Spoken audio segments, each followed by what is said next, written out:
So I can almost guarantee that if you, like me, have grown up on YouTube, then you've had at least one experience similar to the following. I remember being about 8 or 9 years old, and I was probably way too young to be exploring the wild, wild west that was the old YouTube. But nonetheless, I was probably flipping through some song parodies and Fred videos until my scrolling came to a grinding halt upon seeing one thumbnail. Of course, there was no definitive video that acted as an entrance to this particular corner of YouTube, but for me, it was "I feel fantastic." Morbid human curiosity got the best of me, and I clicked on it. And I'm sure you can only imagine the sheer terror that was sent up and down my spine upon seeing an uncanny valley-ridden android singing an unsettling song. It was pure nightmare fuel. But the videos that popped up in my suggested only continued to get more and more terrifying the more I clicked. This strange place is known as the weird side of YouTube.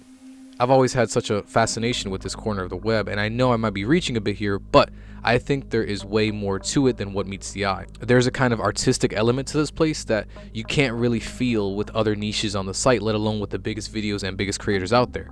With that being said, there are 3 elements that I personally believe make this collection of creepy and curious so impactful that it might as well be considered art as a whole, with the first one being emotion. Now, to truly understand if something is art, the obvious question that pops up is, what is art? In a world where both of these images are considered art, this might be a bit more difficult to define than what it seems. But for the most part, I feel that an answer that can be agreed on by most is that art is a form of expression. Vague, I know, but it's a common denominator when looking into all these different definitions. Oscar Wilde, the poet and playwright, states in his book The Soul of Man Under Socialism that, and I quote, "Art is the most intense mode of individualism that the world has known. It is about doing something that only you can express because life is an independent experience. As much as I can try, what I've experienced in my life, while maybe having similarities to yours, is 100% unique. This is my experience." And art doesn't have to be a painting or a sculpture. It could be nearly anything to express our different lives and feelings. Even my definition of it might not be able to truly encapsulate what this really means, since I have to sum it up, but by all means, anyone in the comments who knows what the fuck they're talking about, go right on ahead, or anyone who feels that their definition differs from mine, please. I'm really fascinated with the topic, and I just love starting a conversation with it. And speaking of which, the art that has always fascinated me the most is more performative and conceptual art. And I think these unconventional forms of art take up the majority of these weird videos you can find on the web. Videos such as The Dining Room or There Is Nothing were classic disturbing videos to send to your friends to freak them out, but if you were to take a look at the description, the creator of the video, David B. Earl, explains why he made this art piece.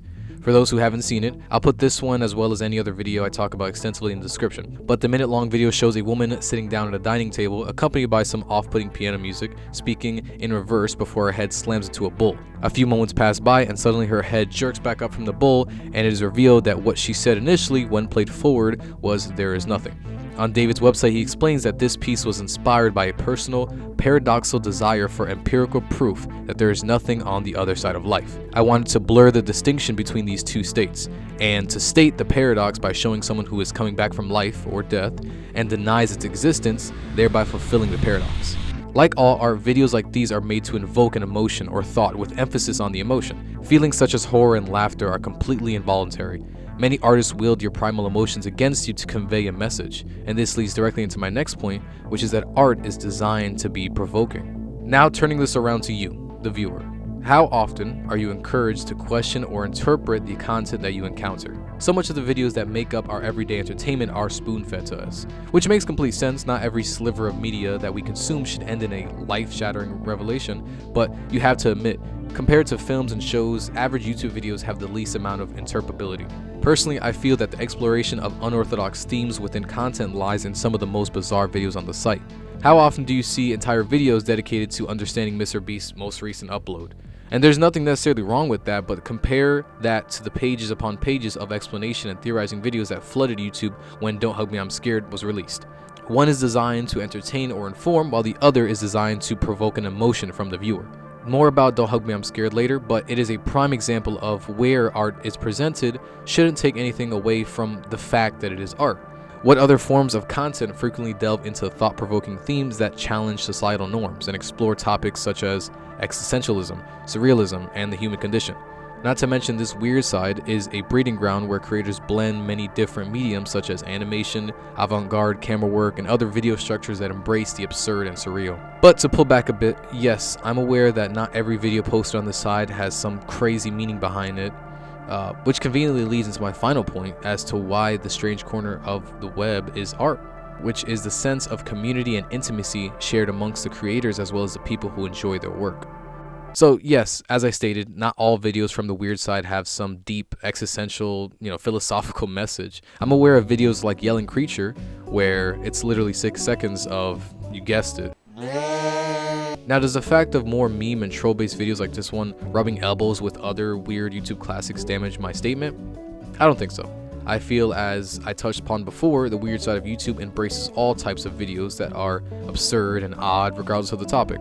The idea of being in this plane where you might see a subtle commentary on self-destruction as one plunges into adulthood, or a video about a little guy singing about potato knishes. This kind of coin flip you experience when you click the next suggested video adds to this absolute chaos and oddly the oneness of it all. Almost like this entire side is one performative piece of art in itself. Also, taking a look at the views on some of these videos, there is no doubt that these videos have an audience. I'd even say a very unique and accepting audience at that. What is art without its supporters? Both the creators and consumers share a common appreciation for unconventional expression. Many of them, like myself, were petrified by the videos as a child, but now in love with the creativity that it took to make something this odd. A strangely supportive community as well, like as you can see, offering feedback and appreciation to the videos that defined and more realistically scared a generation. While not the largest community on YouTube, one of the most open-minded and humorous as well. Many of these videos and channels I talked about today are older ones, but this community, while spread out, is still living and thriving. Creators like Meat Cannon, Surreal Entertainment, David Firth are all people who still do what they've always done, which is express themselves in a manner that only they could know how. Of course, we can't talk about the community without discussing the alumni of this little niche underbelly of the site. For starters, Don't Hug Me, I'm Scared. Told you we'd swing back to them. Through their puppet web series based off of children's shows like Sesame Street that would usually kind of have some nightmarish twist to it, they were able to take the idea off of the site and onto television, producing an entire season of the horror comedy show on Channel 4. And of course, one of the most impressive alumni in regards to the sheer scale of what they're able to create from uncanny videos on YouTube are the directors of the 2022 A24 horror film Talk to Me. Michael and Danny, I hope I say this right, Philippou are previously known, let's look that up. Philippou. Michael and Danny Philippou, or previously known to the YouTube world as Raka Raka, got their humble beginnings making unsettling yet humorous videos about Ronald McDonald that would often be found on the weirder parts of the site. The cyclical cherry on top of this success story is to know that the film that they created had the internet puzzled and in need of explanation and interpretation, the same way their art, as well as thousands of others, needed. Art is essentially what you make of it. I know throughout the video we've gone over nearly all snobby definitions of it, but really, only you can truly understand what you'd like to create. And I think the fact that all these creators felt the need to express themselves and their work through such unconventional methods adds to the uniqueness of it all. The internet has always been a strange place. Even from the early days of YouTube, the comedy often presented by the larger creators would seem foreign to the ones that rule the site now. Things have become a lot more corporate and commercial. I wouldn't say this is a bad thing. I think the fact that there are so many creators and artists putting their work out still to the World Wide Web, ready and prepared to receive any and all criticism, it's pretty cool. So long as humans are creating, which don't get me started on AI content, that's a video for another day. So long as humans are creating, there will never be a shortage of art nor the bizarre. It is our job as sentient apes spitting on a planet in the middle of space to express our thoughts and emotions any way we see fit. And YouTube is just another medium to be yourself. So that's it. That's the weird side of YouTube. I really enjoyed this topic. It was really cool. If you do enjoy this type of content, feel free to like the video so I can keep them coming. It was super nostalgic rewatching a lot of these classics. And speaking of which, I made a video on nostalgia and how it can be kind of toxic at times. So if you're interested, I'd appreciate the click. It's right there. There you go. Yeah, anyways, next.